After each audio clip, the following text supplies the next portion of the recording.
Ya Ali Madad.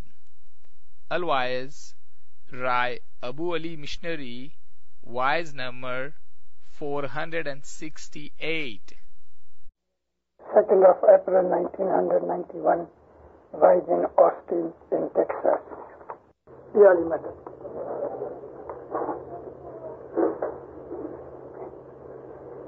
Austin کی شہر کی جماعت کو میرا سلام، میری عالی مدد. آپ کو مل کے بہت خوش ہوا. آپ کی جماعت بھی بڑی ہو گئی. بہت برس پہلے میں آیا تھا. انشاءاللہ آپ کی جماعت اور بھی بڑی ہوگی. ستگور چہرے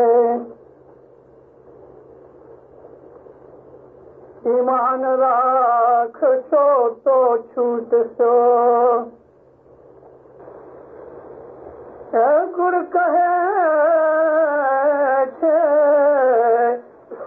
پکار، ساچی دسوں دج آل جو انے دور تھی لاگ جو پائے رے بھائی، دور تھی لاگ جو پائے. ستگور کہہ رے پیو پیو تو سب جگ کرے، پن پیو نہ پاوے کو مکھ جپتا جو پیو ملے،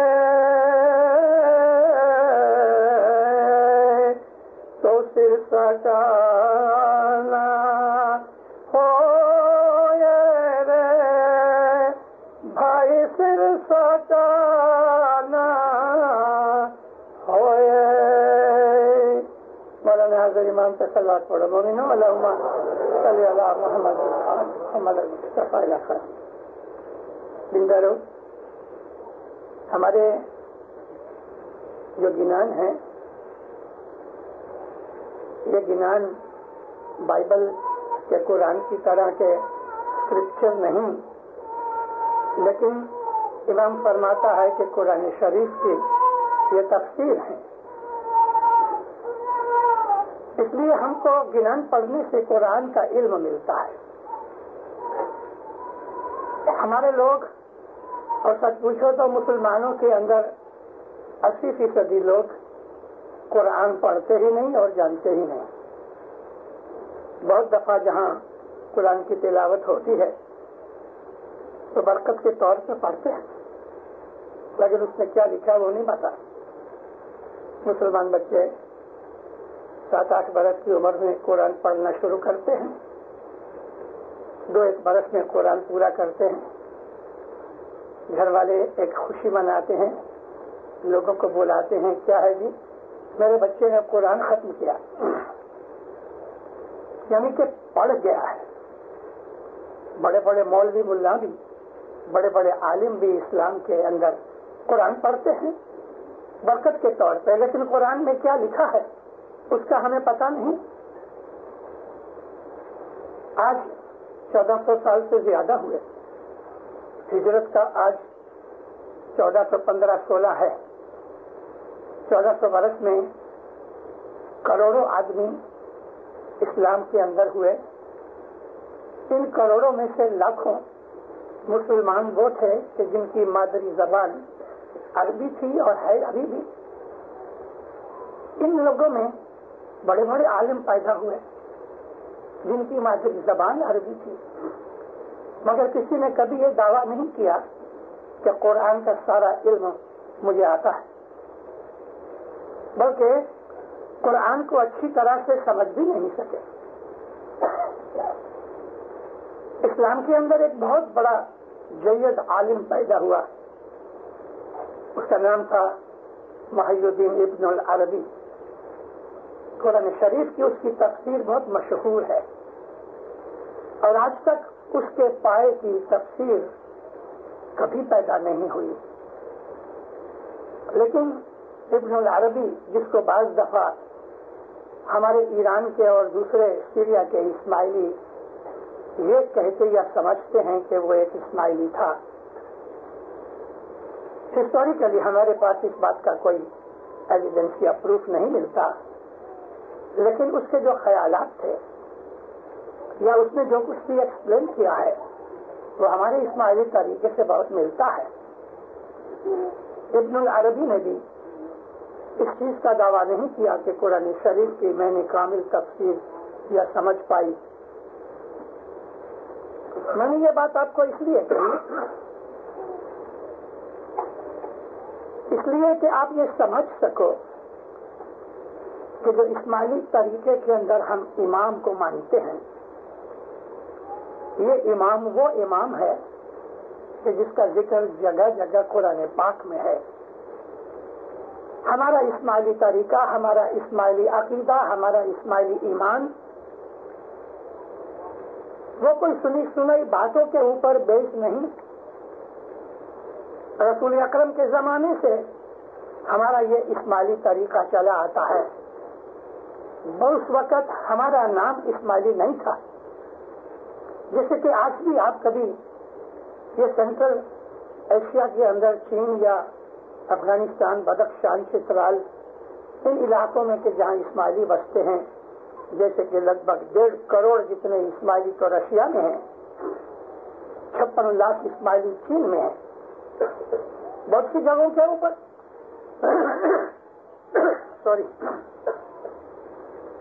بہت سی جگہوں کے اوپر اسماعیلیوں کو اسماعیلی بھی کہتے ہیں. بہت سی جگہوں کے اوپر ان کا نام درگاہی ہے. بہت سی جگہوں کے اوپر ان کو مولائی کہتے ہیں. پنجاب کے اسماعیلیوں کو شمسی کہتے ہیں.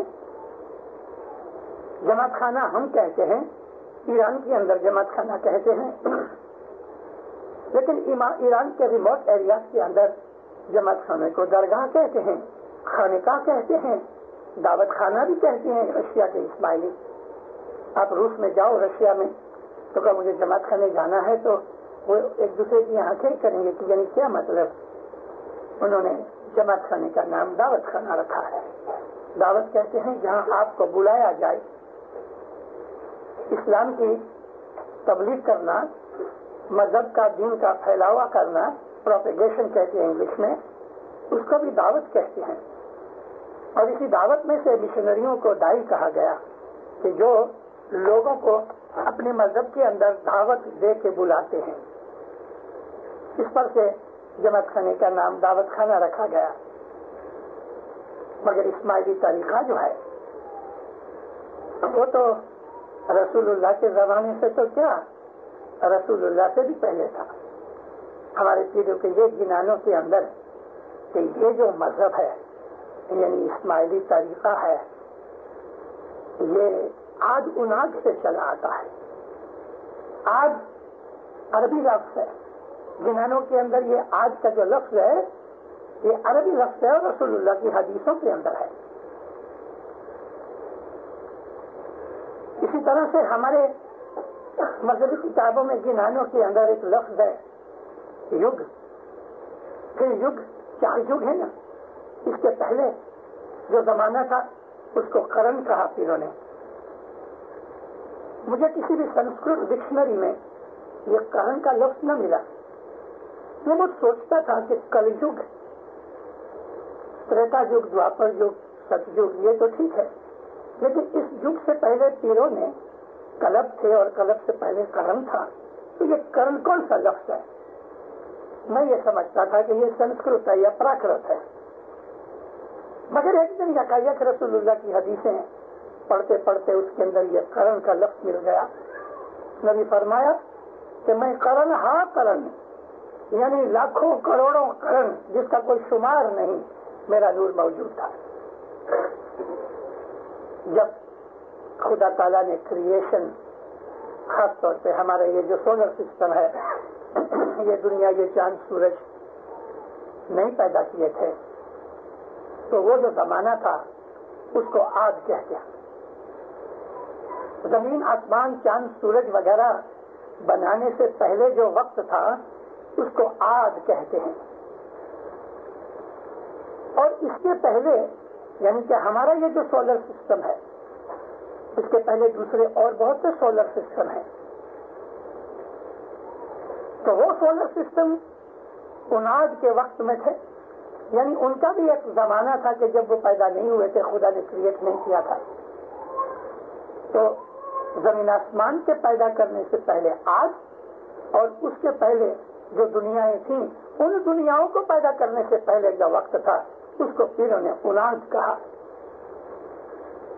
گنان کا پاٹھ، ہم یہ گنان بہت دفعہ بولتے ہیں. میں آپ کو مذہب سکھاتا ہوں، آپ اس مذہب کو سیکھو. میری عمر ہو گئی، زندگی میری ساری اسی میں چلی گئی. ہم لوگ گنان بولتے ہیں، سمجھتے نہیں.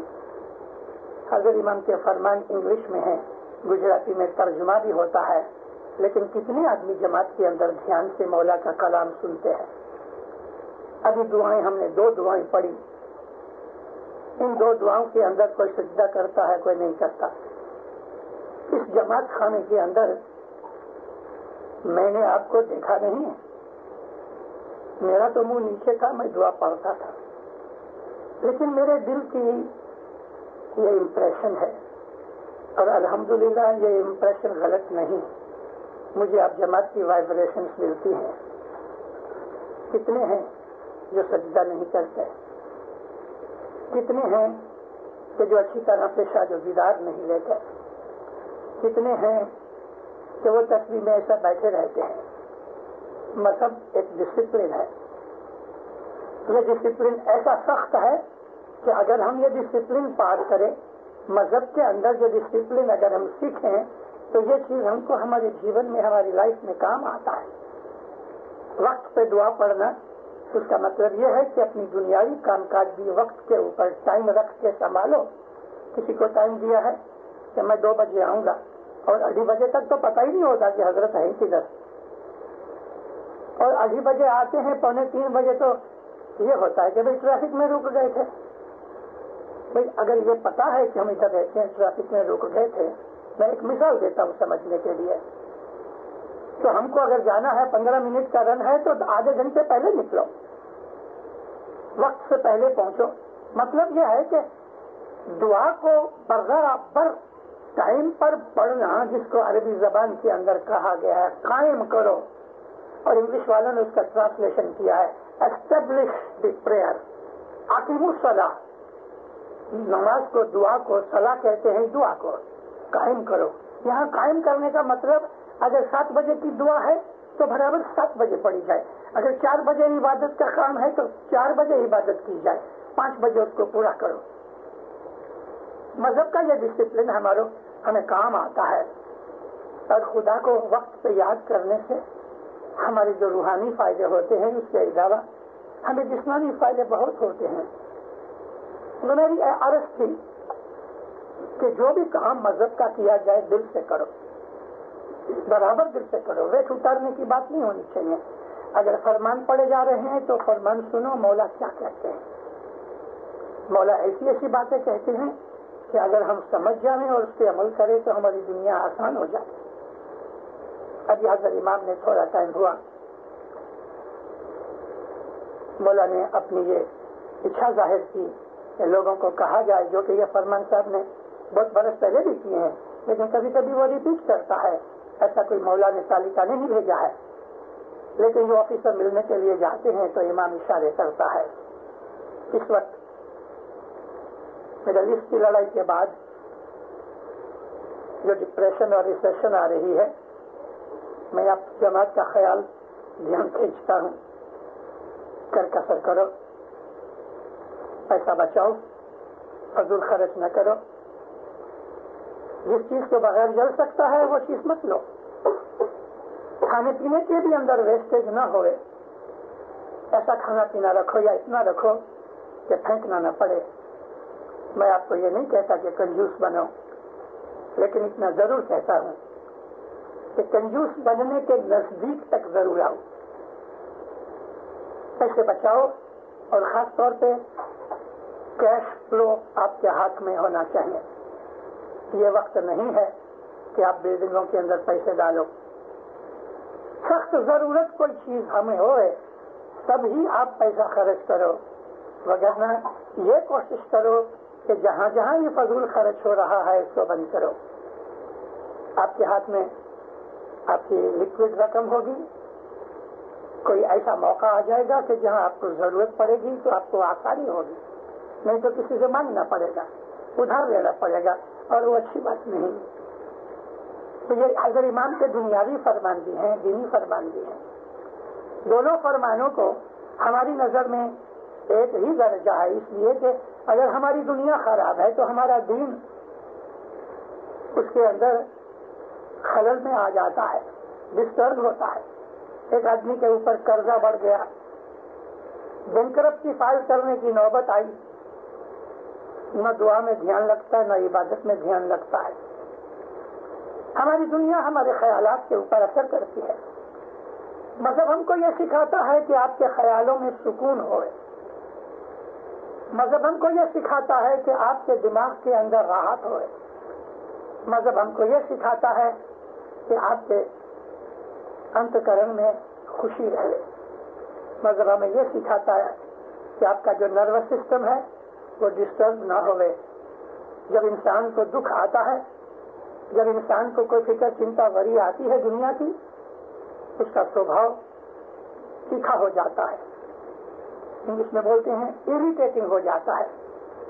کبھی کبھی وہ روڈ بن جاتا ہے، توچھڑا بن جاتا ہے، ادب حشمت نکل جاتی ہے، جلدی گرم ہو جاتا ہے، ٹیمپرامنٹ میں فرق پڑ جاتا ہے، چھوٹی سی بات میں غصے ہو جاتا ہے، جلدی سے کوئی چیز سمجھتا نہیں، کیونکہ اس کی مینٹل کنڈیشن جو ہے وہ نروس سسٹم کے اوپر اثر کرنے کی وجہ سے اس کے اندر حلیمی، نرمی، سہنشیلتا، خوشی رہنا، کسی چیز کو آرام سے لے لینا، اگر کسی نے گالی دی ہنس کے چھوڑ دینا، یہ وہ باتیں ہیں کہ جو مذہب ہم کو سکھاتا ہے. لیکن انسان جب اریٹنٹ ہوتا ہے، جب ورید ہوتا ہے، دنیا کی اس کو فکر چنتا ہوتی ہے، تو اس وقت اس کی دماغی حالت بگڑ جاتی ہے. مذہب اس کو سدھارتا ہے، مذہب اس کو ٹالرنس بتاتا ہے. بزنس ہے، اس کے اندر لیتی دیتی ہوتی ہے، کبھی نقصان بھی ہو جاتا ہے. اور اگر وہ آدمی مذہبی آدمی ہے، عبادت کرتا ہے، تو بزنس میں جو نقصان ہوتا ہے اس کو وہ ایزیلی ٹیک اپ کر لیتا ہے. چلو ہو گیا، مولا کی مرضی. اس کے دل کا بوجھ اتنا نہیں بڑھتا. لیکن جب ایک آدمی عابد نہیں ہوتا، مذہب کے اوپر نہیں چلتا، خدا کی ہستی کا اسے یقین نہیں کہ خدا میرے ساتھ ہے، تو کیا ہوتا ہے کہ بزنس کے نقصان کے اندر وہ گھبرا جاتا ہے. اور گھبرا جانے سے اس کی سہنشیلتا جو ہے ٹالرنس سے گھٹ جاتی ہے، پیشنس گھٹ جاتی ہے، خوشی نکل جاتی ہے. جوک کرو تو وہ اس کو ٹیک اپ نہیں کرتا، ہنستا نہیں، موڈی بن جاتا ہے. مذہب میں بہت فائدے ہیں. مذہب انسان کو اسٹیبل رکھتا ہے. اونچ نیچ آتی ہے اس کو معلوم نہیں پڑتا. آپ کی گاڑیاں تو ہیں نا، ان گاڑیوں کے اندر شاک ایبزاربرز ہیں، کوائلز ہیں. یہ جو سسپینشن سسٹم اس کو کہتے ہیں، وہ اس لیے ہے کہ روڈ کی کنڈیشن ایک جیسی نہیں. یہ ٹیبل کا جس طرح سے فلیٹ ہموار ٹاپ ہے، رستے ایسے نہیں، اس میں کھڈے بھی ہیں، وائبریشن ہونے کے ہیں، اونچی نیچی ہوتی ہے. لیکن اگر شاک ایبزاربر اچھے ہیں تو آپ اندر بیٹھے ہیں، آرام سے اسموتھلی چلے جاتے ہیں، یعنی آدمی بوٹ میں بیٹھا ہوئے. لیکن آپ کی گاڑی کی اگر سسپینشن اچھی نہیں تو آپ کو اتنے دھچکے لگتے ہیں کہ انسان گھبرا جاتا ہے. اور کبھی بہت بڑا کھڈا آیا تو سر جو ہے نا اوپر چھت کے ساتھ لگتا ہے. مذہب انسان کو شاک ایبزاربر دیتا ہے، دنیا کے شوق اٹھانے کے لیے اس کو طاقت دیتا ہے. کچھ بھی بڑے سے بڑا نقصان بھی ہو جاتا ہے تو انسان اس کو اٹھا لیتا ہے، مولا کی مرضی. لیکن جو دنیا دار ہے اور اس کو دین کا پتہ نہیں، تو وہ دنیا کے چھوٹے سے دکھ کا بھی اندازہ نہیں کر سکتا اور گھبرا جاتا ہے، فرسٹریٹ ہو جاتا ہے. میں نے اپنی ایک واز میں بہت برس ہوئے، شاید یہ واز میں نے پاکستان میں کی تھی.